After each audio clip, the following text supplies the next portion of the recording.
attending Paul McCartney's recent Got Back concert in Nashville were quick to notice a subtle but meaningful change in the setlist, one that replaced sentimentality with nostalgia. As the legendary musician nears the end of his Got Back tour later this month, he's largely stuck to a consistent lineup of songs throughout the US leg. However, eagle-eyed concertgoers spotted that, Here Today, McCartney's touching tribute to his late bandmate John Lennon, was missing from the show. In its place, he performed Every Night, a track from his 1970 self-titled solo debut. The switch marked one of the rare adjustments McCartney has made since the tour began. Fans also noted that the Beatles classics Help and Coming Up, which were absent from his European and UK shows last year, have now become permanent fixtures at the start of the US setlist. Meanwhile, Dance Tonight, a lively number from his Memory Almost Full album that had featured prominently on earlier tour stops, was unexpectedly dropped during the Nashville performance after being a consistent crowd pleaser on this leg. The setlist change coincided with McCartney shedding light on one of his most beloved and most puzzling songs.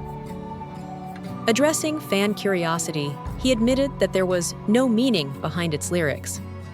Rather than being driven by a clear story or inspiration, the song's playful phrasing simply came to him, reminding him of the whimsical nonsense writing of Lewis Carroll's Alice in Wonderland.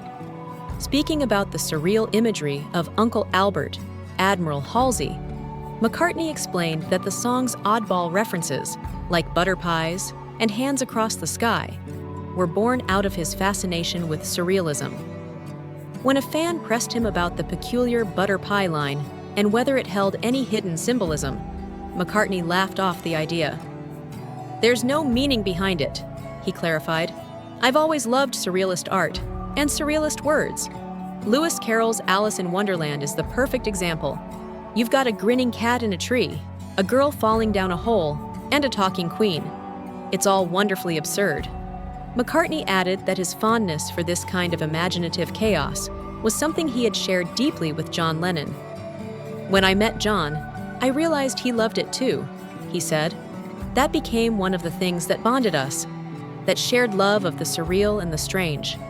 Even decades later, it's that same creative spirit, spontaneous, playful, and unapologetically whimsical, that continues to shape McCartney's work, whether he's revisiting his classics on tour or rewriting the rules of pop in his own quietly surreal way."